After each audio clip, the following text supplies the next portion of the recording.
Welcome to Healthy University, where we'll discuss issues and subjects on how you can live a healthier and more productive life. And now, here's your host for Healthy University, Alan Eisenberg. Hi, and welcome to another episode of Healthy University. This is your host, Alan Eisenberg, and I'm here today with Eli Love. And I'm happy to tell you that, he's written a book called The Manual for Life, Your Innate Free Internal Mechanism for Growing, Healing, and Evolving. And I tell you what, that's been the story of my last 2 years, I think. It took me probably 36 years to get to the point of actually evolving.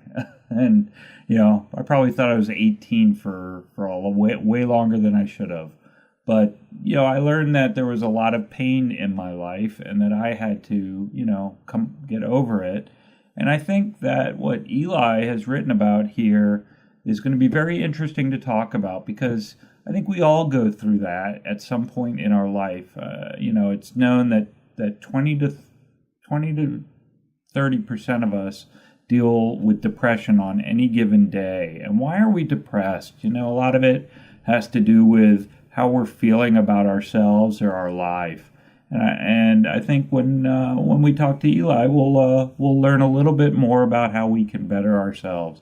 So I'd like to introduce you to Eli Love, who's written this book, The Manual for Life. Welcome to the show, Eli.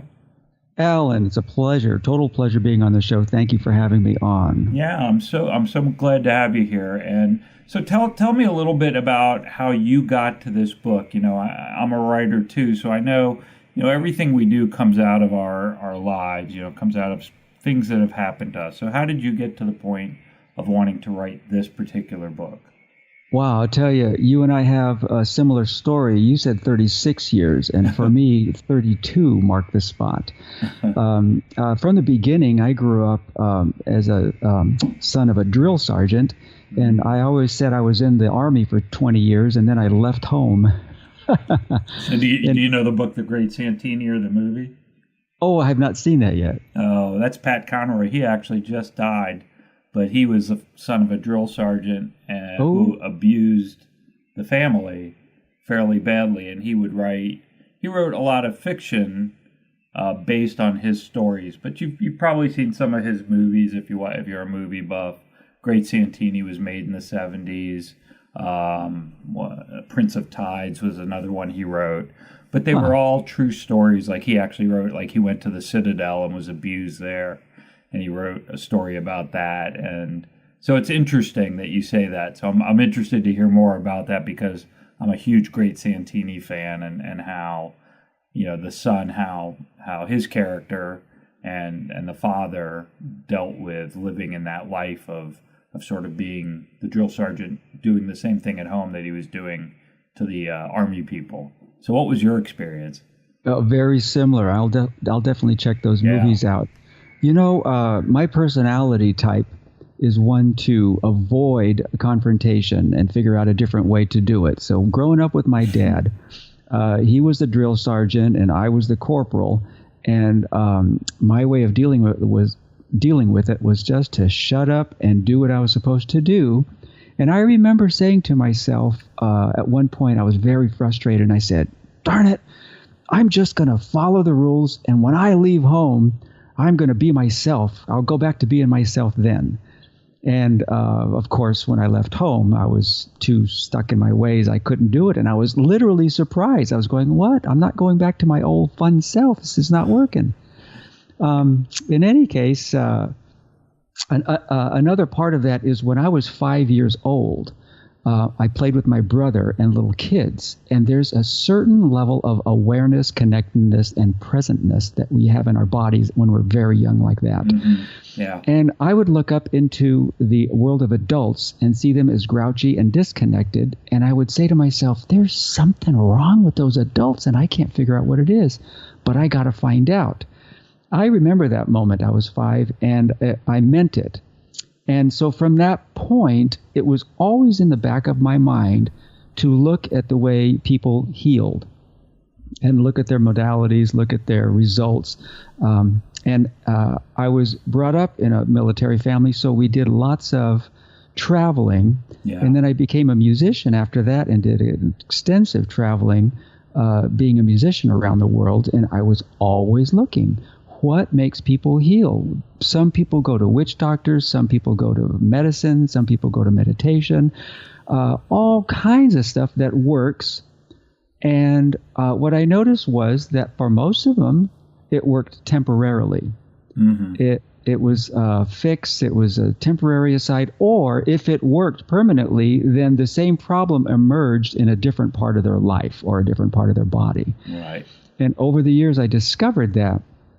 Well, go ahead. Oh, no, I was just going to say, you know, what's interesting to me about, you know, as you sort of discover, like I had an opportunity, and if you travel, you know, you go to other countries and everybody has, you know, techniques. I was lucky to go to a Buddhist country, you know, Thailand, and see a really different culture. I mean, totally different. And I fell in love with it, but I couldn't figure it out. It took me, you know, another 10 years to figure out what they were doing. You know, why I was in Bangkok, which was as busy as New York City, but nobody was honking a horn. And crazy stuff like that. I have several crazy stories of that travel. But I think you're right. You know, everybody is looking, you know, but how do they find? You know, I think a lot of it is that they think there's some magic pill or some magic technique that's gonna make them better. It's like a diet. You know, once you stop dieting, you know, once you leave Weight Watchers, you're stuck again. And so I wonder what you think of that. You know, what's your thoughts around that? That is a great question. There is a magic pill that takes you to that point of healing, and nobody's going to want to hear about it when I say it. I'll tell you what happened to me. I did the positive thinking. I did the meditation. I did the writing out affirmations. I did this more and more and more and more until I was 32. And I was so filled with positiveness, and at the same time, at a deepest low in my life. Physically, I was a wreck. I was creating chaos everywhere. I was just making a mess of my life, and I was going, something is not working here. And I was finally just given the direction to go study children. How do they do it? And lo and behold, I find out I was on my front porch one day, and I was watching the neighbors play. They were 5-year-olds to 10-year-olds playing in the front yard, playing tag. And I was just watching them, just minding my own business. And one of the older kids tagged the 5-year-old as they were running, and I saw it. The little 5-year-old tripped and fell at the same time. Well, the 5-year-old gets up crying and screaming at the little girl who tagged her, and she said, "You pushed me. I hate you. Oh, my gosh." And she ran into the house, and her room was facing the street, and her window was open. And we could all hear her screaming, yelling, pounding pillows, just going at it for about 10 minutes. The rest of the kids, they didn't care. They kept on playing tag. Well, as I noticed, as the 10 minutes went on, it got very intense and then started winding down. And for a minute or two, we heard nothing. And here she comes skipping out the front door as if nothing happened at all, and went back to playing tag. And the other kids knew what happened. They knew she was safe. They didn't ask a question, didn't say how she was. They just played tag. It was time to play again. Yeah. Well, it's interesting, Alan, because not only did I see that, but I was possessed to experience that all over again in my body, internally. And I remembered at that time that I used to do the same thing. Right. And oh my gosh, it's not a pretty pill, but when you let yourself sit in that darkness or that pain or that whatever and express it out, there's a light at the end of the tunnel. And that's why we hear stories of prisoners coming to God after so many years, or someone who's been in a near-death experience having a turnaround in life, or somebody having a 20-year crappy marriage, turning it around and doing good for themselves instead of taking the abuse they'd been taken. You have to be taken back to that level of intensity to clear that trauma, and then it let go of you. I also think, we how do you say, you put weight on your shoulders the older you get. So it's interesting when I'm hearing you talk about the 5-year-old, and I always say, like, being a kid is black and white. You're either happy or you're sad. Yes. And then you get over your sadness and you're happy. And then as adults, we develop these gray areas in life, and where for me, and maybe for you with your dad, it becomes a haunting. Like you let it haunt you or decide things for you instead of just letting go. And my favorite world today is the mindfulness world, where today is just the next day, and not to be thinking about yesterday, or not to be too far in the future, but just to be thinking, okay, today, I want to have fun today, and it's either going to work out or I'll be sad, but I'll be happy tomorrow. Same sort of thing. How do we become more like kids? I used to have so much fun as a kid. How do I discover that?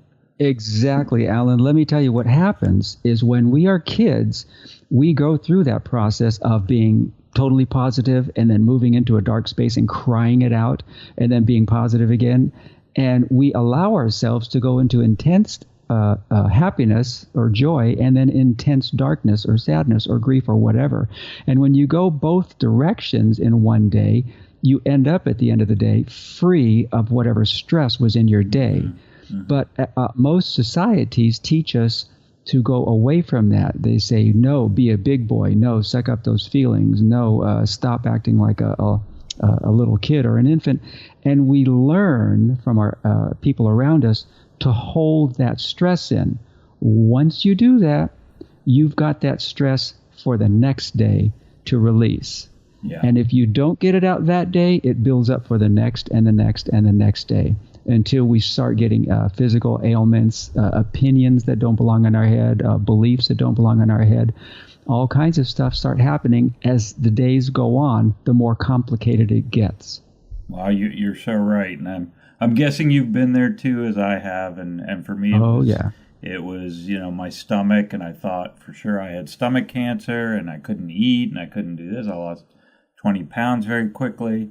And it's because there's this, amazing nerve that goes from your brain to your stomach called the sympathetic or parasympathetic nerve, which is a fight or flight reaction, because when you need to flee, you need all your energy, so you can't be thinking about being hungry or whatever. And mine was on all the time. Right. And ditto. Yeah. I mean, we all know what it is. Yeah. I mean, all of us who have been there. I always say, I don't like to say everybody who's got irritable bowel syndrome should get some mental help, but there's probably a lot of us.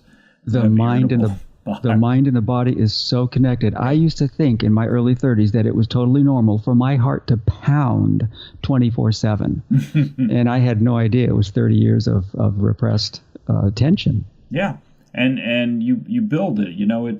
It's there, and then you forget it's there. You're like, this is the new normal, right?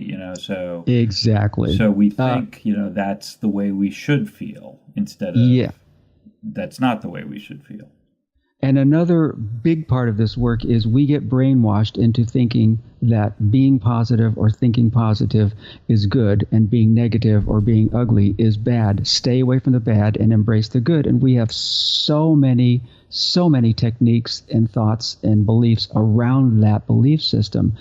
But if you think about it, when we were children, we had no attachment at all to being totally dark or totally light. Mm-hmm. And so people today will say, oh no, when I teach classes, I get this comment, oh no, I'm not supposed to be negative because negative feelings will create negative things in your life.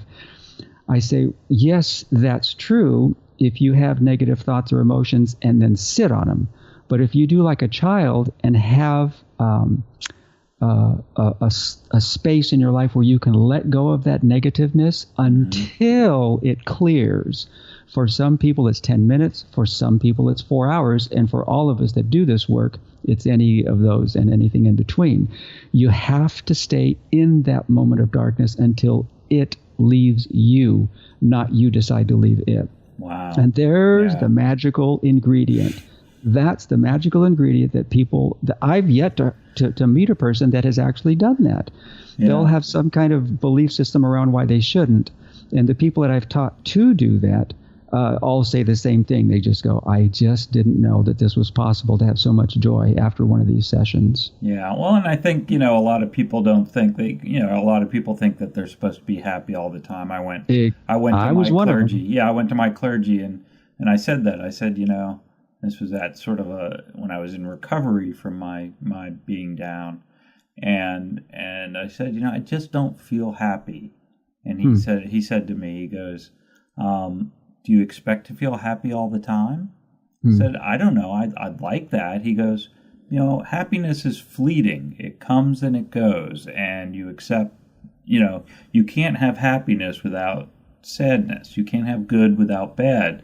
Because if you don't know what bad feels like, how can you know what good feels like? Exactly. Right?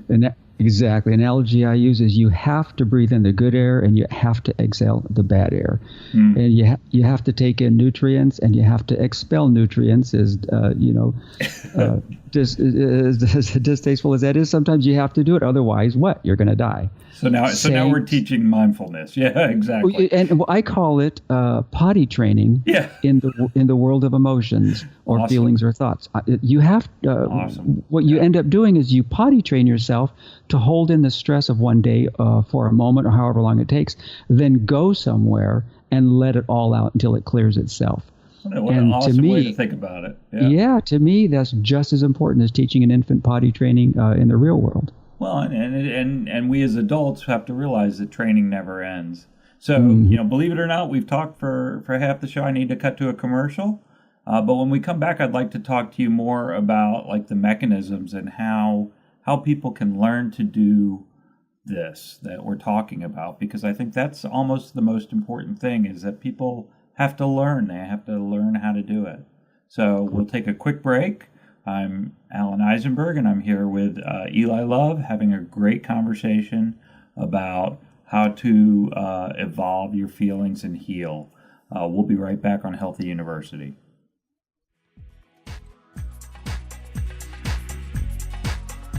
You're listening to Healthy University with Alan Eisenberg.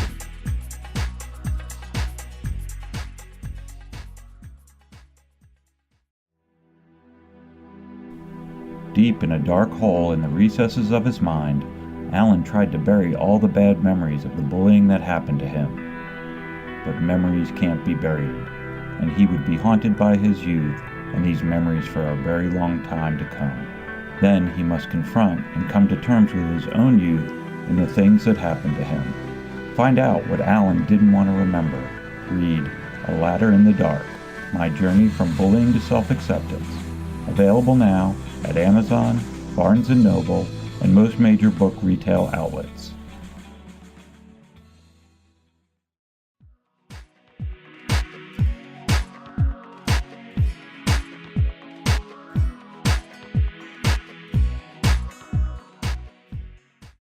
Hi, and welcome back to Healthy University. This is Alan Eisenberg, and I'm having a great conversation with Eli Love, the author of The Manual for Life, Your Innate Free Internal Mechanism for Growing, Healing, and Evolving. And Eli, I think when we left, you were talking a little bit about, that people need the good and the bad in life, and that they have to understand that. Can you elaborate a little bit? Oh, yeah. It's just like it's the world we live in, the world of duality. There's darkness, there's evil, there's up, there's down, there's light, there's dark, there's hot, there's cold. Everything has its counterpoint, and emotions are no different. The sooner you embrace it, the faster you're going to evolve and get healthy. So why do you think that people fall in, I think we are, products of our upbringing. For you, you had your thing, and different people have innate abilities. I always talk about, in the bullying world that I work in, we talk about the natural negotiators. So some kids are just natural negotiators, right? And then some of us are, and maybe you're this way, but I'm an empath.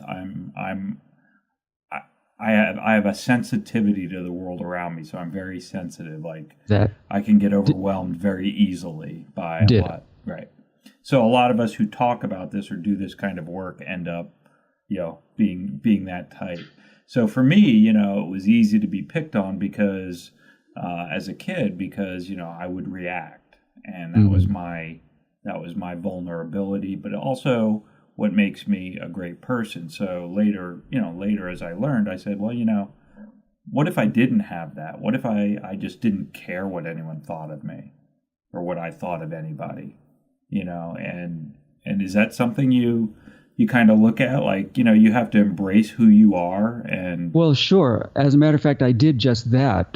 Toward the end of that first half of my life, I decided I'm not letting this get the best of me. I'm going to let it out. And I used to say what I thought. I used to do what I wanted to. And you know what, Alan? I got myself in so much trouble and made so many enemies.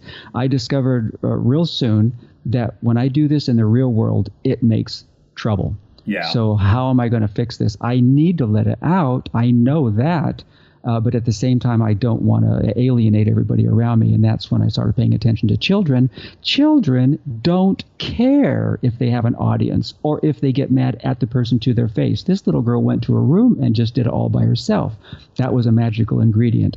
I can go in my car. I can go to a safe place and just have that episode and come back and have so much more understanding about that person.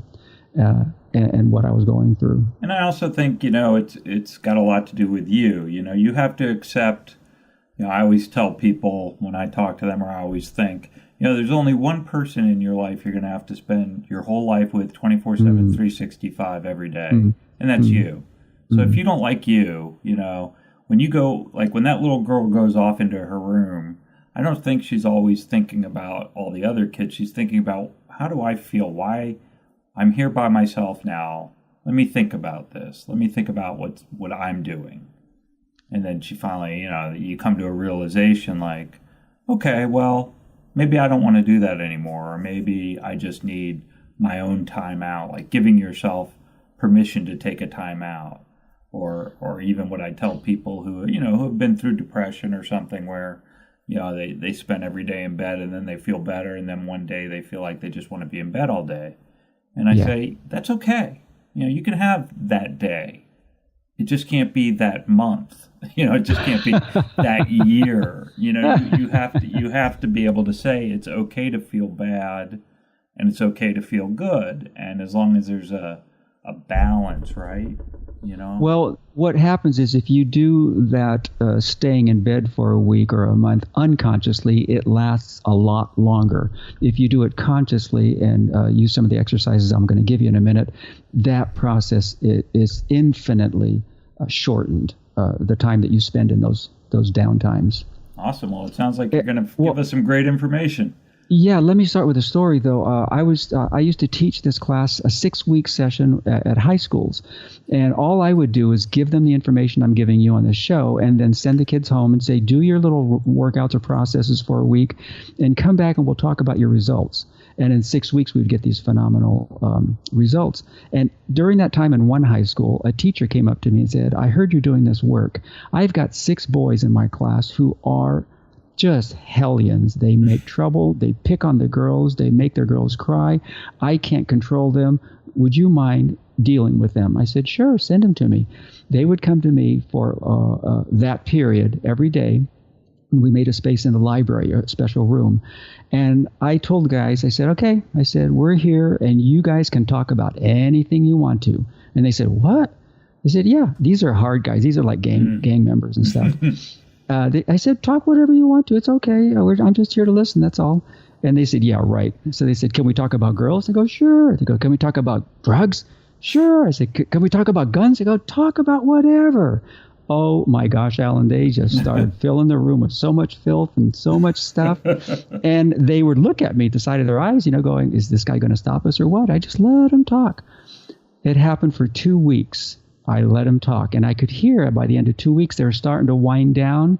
And then they started talking about cars, and they started talking about homework. They started talking about family. And the teacher came to me at the end of 2 weeks and said, "What are you doing with these boys?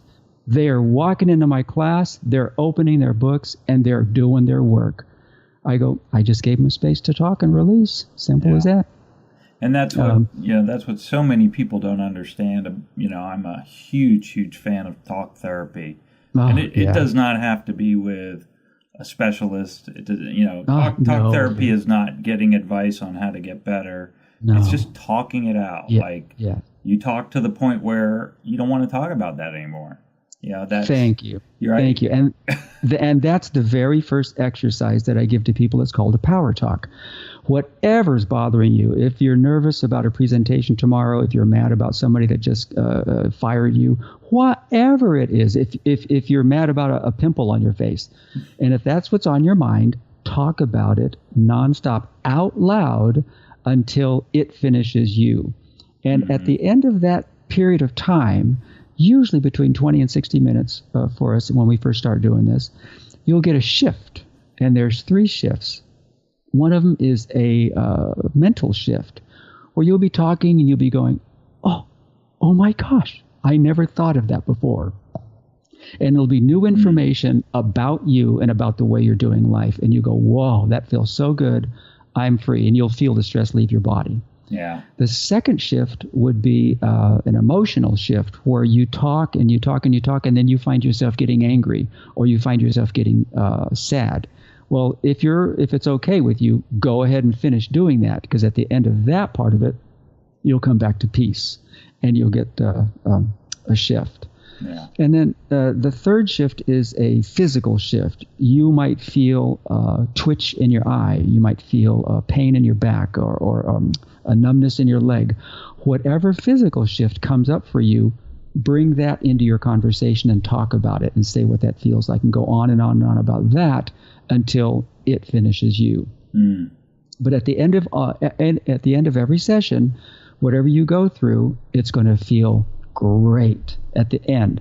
Even if you didn't get an insight about yourself, even if you didn't evolve, if you didn't grow, just the fact that you feel peaceful sends you out the door in such a better space. Now what are you going to create for your life in that space as opposed to the space you were in 20 minutes ago? Right. And I always tell people, even doing this show, this is part of my cathartic healing, right? I do this podcast because, I've always wanted to.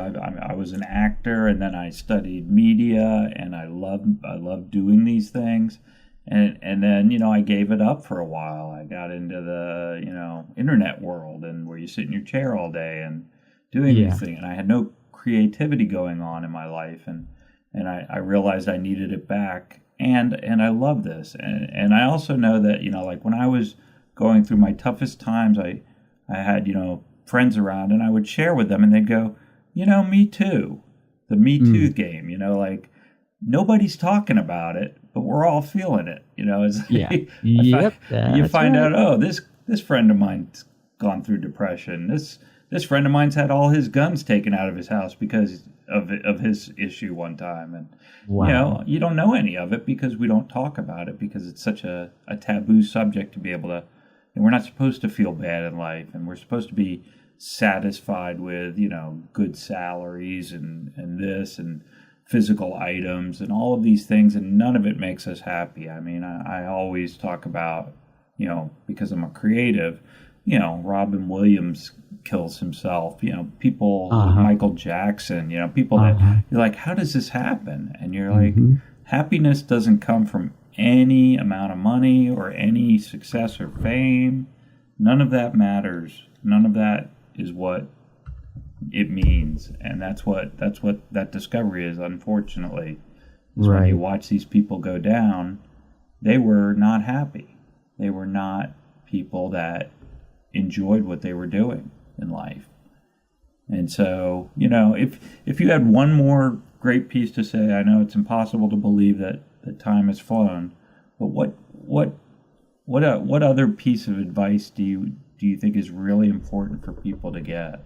What's really important is when you do this work, you don't have to go to another person. You don't have to go to a psychologist, a specialist. You don't need that help. And I'm talking for just regular people. Now, if you're on meds, or if you've got a serious case going on, check with a doctor. But for most of us regular people walking the planet, you can do this on your own, and you'll be surprised how many times less you'll need to go see the doctor, or less times you'll see a specialist. It just this process takes care of our bodies, takes care of our minds, all on its own.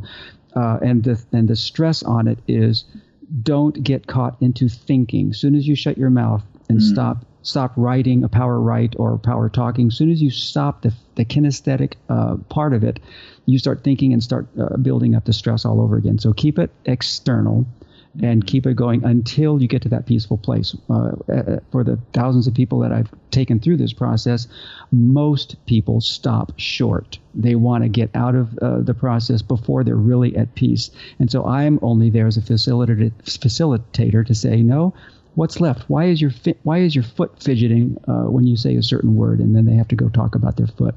Just keep talking about everything until you're peaceful. That's a very important piece. And, it's funny because I think, there's now that, Facebook's been around 10 years and all of the internet and everything, and how we've evolved communication to be to the point where very few people communicate face to face. Exactly. I think we're seeing, why is depression going up? Why are our kids more stressed out? Well, we don't share, we don't share. And I personally believe, there's energy that we have. We're energy beings, and I don't think people can doubt that. I mean, that's been proven that, we're based in energy. Oh, and so sure. when you're with someone else, you're passing energy, you're sharing energy. And that doesn't happen when you're not actually physically with someone. So exactly right. I think it's so important that we get back to that somehow. And I don't know how we'll do it. I don't know, with technology evolving the way it is, we're going to have to find a way, because you're doing your part with this show. That's for sure. Thank you. Thanks. And thank you for your time. So how can people get in touch with you or get your book? When I first wrote my book, I was anonymous. And so if you go to Amazon.com and type in The Manual for Life by Anonymous, it's like the second hit that comes up. It's there's a picture of kids on the front cover, but you have to put in by Anonymous. Yeah. And since then, I've had a change of heart, and I'm going to get my name on the book after that. And I'll have a link to the Amazon link that thank you, on there as well. But, it's funny you say that, because when I first I started by building a website and blogging about all this bullying that happened to me, but I kept it anonymous, and I wouldn't give my name. And then as I evolved to say, I can't, if I'm going to do this, I have to do it. I have to say, this is what happened to me, and it's okay to do that. And when that happened, interestingly, just an interesting aside, all of this happened to me in Massachusetts, and I left Massachusetts when I was 13. And when the kids that would have been my high school friends, had I stayed, had their 25-year high school reunion, they were talking about the kid who grew up and wrote about them all the time. They were talking about me. Wow. And I couldn't believe it. All of a sudden, I had all these people contacting me from my past, because I had been doing that. And they had all suffered. There was a lot of suffering. Right. So I think, again, that talking, that sharing, for me, I realized how many lives I changed just by putting my name on it. Because without my name, it was they wouldn't have known. Thank you. Very good. So thank you for your time. Absolutely. Again, anybody can get your book on Amazon, The Manual for Life, your innate, free internal mechanism for growing, healing, and evolving. And it's on iTunes also. And iTunes, great. Yeah. So available on both. I'll have links to both on the podcast site. And I can't appreciate your time more. I've got to tell you, you've got to see The Great Santini. It's on my list. You're probably going to watch it and go, how did they get my life on the, I mean, I'm guessing, that you came from that same sort of, I don't know if your dad lined up the kids like, Santini did, but he'd line them up and march them out. And absolutely. I think you're really gonna find that you're gonna read a lot of Pat Conroy after that, because he lived that life too. And unfortunately, he spent most of his life dealing with mental depression and mental pain that he just couldn't quite get over. Yeah, that's what this is all about, how to work around that. But it's great that you've got that out there, and I'm so glad we got a chance to talk. My pleasure. Thank you so much for having me on, Alan. Well, thanks for being on, and this is Alan Eisenberg with Healthy University, and I hope you'll join us next time. Thank you for listening to Healthy University, brought to you by Bullying Recovery, LLC. This podcast does not replace the need for medical advice, professional diagnosis, opinion, treatment, or services to you or any other individual. The information provided here or through linkages to other sites is not a substitute for medical or professional care, and you should not use the information in place of a visit, call, consultation, or the advice of your physician or other healthcare provider. Join us next time for more Healthy University.